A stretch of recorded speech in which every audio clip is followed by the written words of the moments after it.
Yada say ya mwa kwa baby Adom TV Badwam Jumadi eso nti kola party ola ba wo ya me Adom first November yeshia wo Legon Botanical Gardens sisi ya hu colors ni nyina me utime share red ma me utime share orange and blue aha sa two colors we nyina efa wo de ba ye beje so papa colors ni nyina ehu hia enti Faith Homeopathic Clinic for so aba Dr. Kwakubuate ewa ha ya no ba be din komo na ya sha pomodin FM because before beba 1st November na also ho ye den apomodin power ho ntime mabra wa ye no phone nti fi sabre ya ekọ 1st November no de ye hwesa apomodin pa ewo ho dog me mo akwaba ye nua bia boko ene de wakoso jam kaka na ye fese ye gina ho no mu say yes ni nyina ka apomodin ho onze wotena ase bebre a na wanye exercise ya ekọ fansu aso bebre de ba apomodin nti no nyina ho ye sure so nyame Adom 1st November so ye show anim nyame Adom meba de Faith for nyina mama Faith ada opportunity ni opportunity also be di hu mama Faith meba de also mo ba ada meba de na nyawo agudo no doso ene ye nhwe enti said ye woka no ye nchia ahwefo a etie ehwe Adom FM na eye Faith Homeopathic Clinic ana awie ana anopay ye ne omo ehye di nkobo na said ye woka no nipa bia no obetumi aye bibia activities e ba so programs aye ye nyina no ohia pomodin se wapomodin NCP ensita na emmoa ana apomodin so no ebekoyi a ejina onipadua na akwa no sede na hoodin esitie ena mpese ehwe bibi efa important of healthy blood vessels se untina moja ne na mu no say na ewose na hoodin ana se esi efa sister fia yare bebre wo ho nipa ekomu a it comes as a result of the blood vessels no said the na hoodin ensi eye sebio we aye beye eye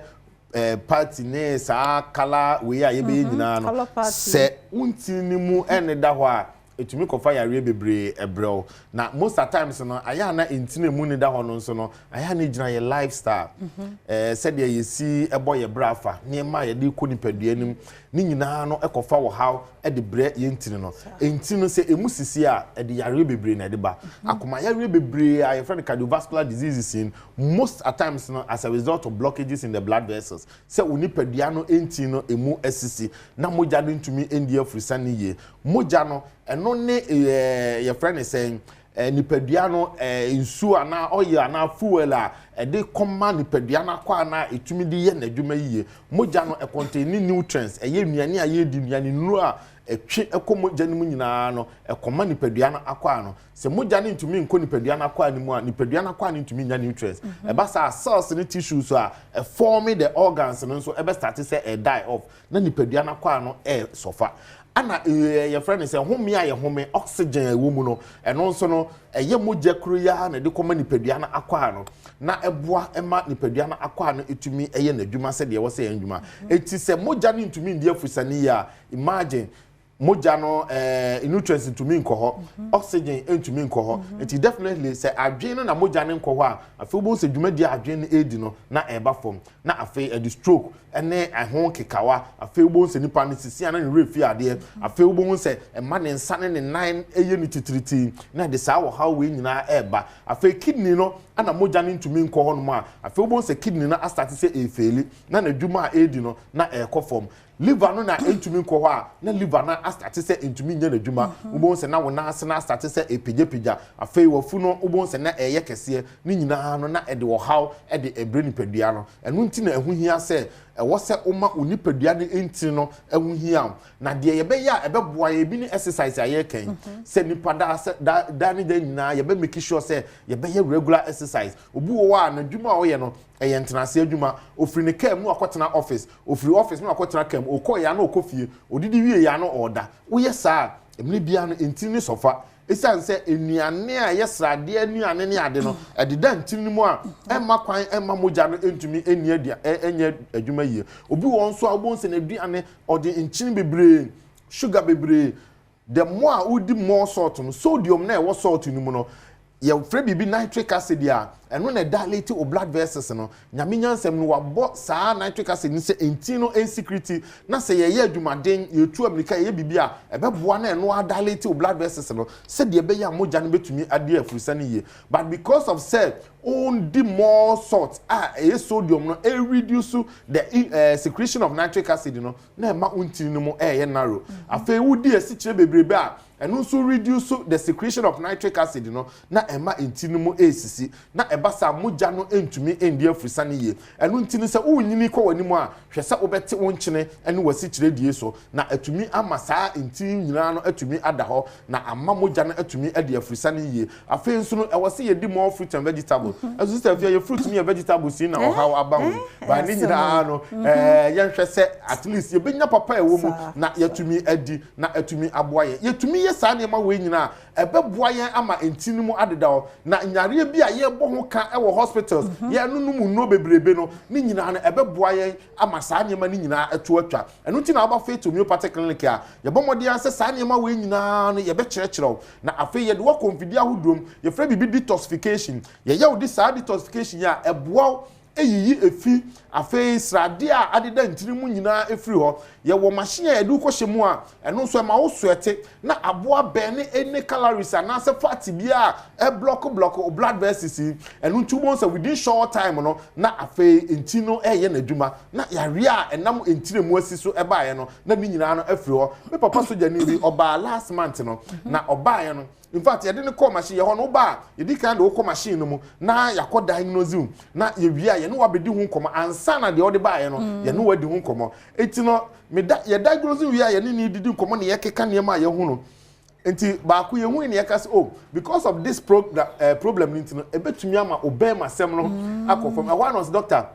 ye wo kan nyina wo but de hia me titiriw ana waboso no ye me be masem no wo form papa but soja for the enkaja train your moye ntinko be ka sen community problem but na wo form na de enti America na asem this year say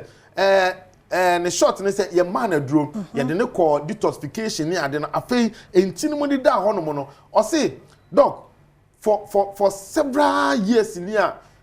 sabe my wife account for me say ene de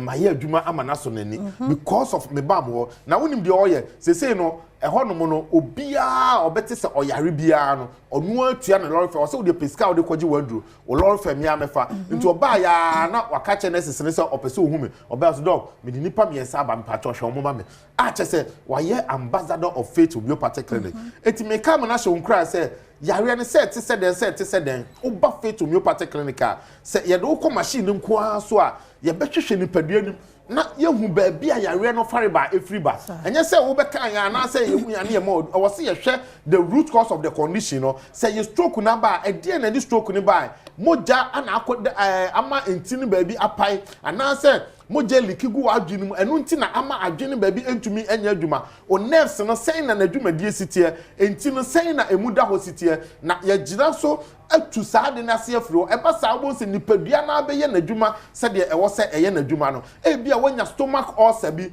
udidi ana ye frunum ye oya ana emu ne hyehyew bra faith homeopathic clinic yenhwe ne wo ya obi wo wa ulcer enso nuane a odi nyina ye nuane a betumi aggravate symptoms no onim uba faith asane ma we nyina ne wo dietitian a obekyerekyerew wadua ne die mu afei ne wo be ya ebeboa ama aduro ne yede ma no atumi aye adwuma enu nti na within short time obi ba faith homeopathic clinic a ubona odi adanse na otwe enkrofo ba yare no se eye ulcer se eye migraine uti edwa okese fabra faith homeopathic clinic empanifo na wo sciatic problem ugina ho kyese ya na usisi no emu hyehyew na emu eye wo ya misraw men wabamu men to painkillers and that's so because painkillers bebrebe no so no e wo susanso a e de bebre ni padua no faith sebra na yenhwe ni padua nim na yenhwe adekora e de wo haw na ba na yemwo wo ma wunu pa e beboa yemfa physio ana se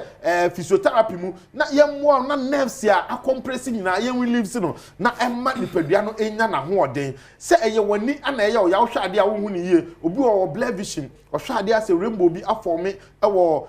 light no ne nyina Faith Homeopathic Clinic sɛ utu anamɔ ko aba ya so ɛyɛ hɔ no ma yɛbɛboa na saa wɔ ha we nyina yɛtu ase ama ne nyina nso ɔbɛhwehwɛ yɛ kyira kwan na wafa numbers amede tu dwa no na wafrɛ yɛn bibia ha obia no sɛ yɛde wokɔ yɛ fidie no so a yɛbɛhu na yɛboa ne yɛma homeopathy no a ɛbɛma nipadua na nya na hoɔden na yare ne nyina atu ase afiri hɔ no mo mesrɛw bra ɛyɛ Santa Maria anasa Abuya Junction ufiri Santa Maria ko so otu mu a udu Abuya Junction pesi wɔ hɔ no mo a buso bia sɛ ukɔ Faith Homeopathic Clinic obema direction to the clinic udu Kumase so a yɛwɔ ahenema kokobe etimu hɔ no mo a ufiri Santase udu kokobe etimu a usi hɔ a yɛwɔ branch baako ɛwɔ hɔ no mo ana udu Koforidia so a yɛwɔ Pole Junction ɛyɛ Laundry Managers Road ɛhɔ no mo a so Faith Homeopathic Clinic yɛwɔ hɔ no mo Bogo so no yɛwɔ Old Asida ɛyɛ Boga Abronsa no na chi hɔ pɛɛ ana Faith yɛdi edwuma afei wɔn a wɔwɔ Western Region Central Region nyinaa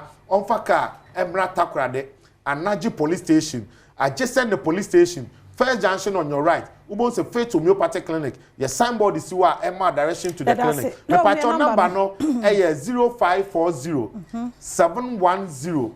940 0540 710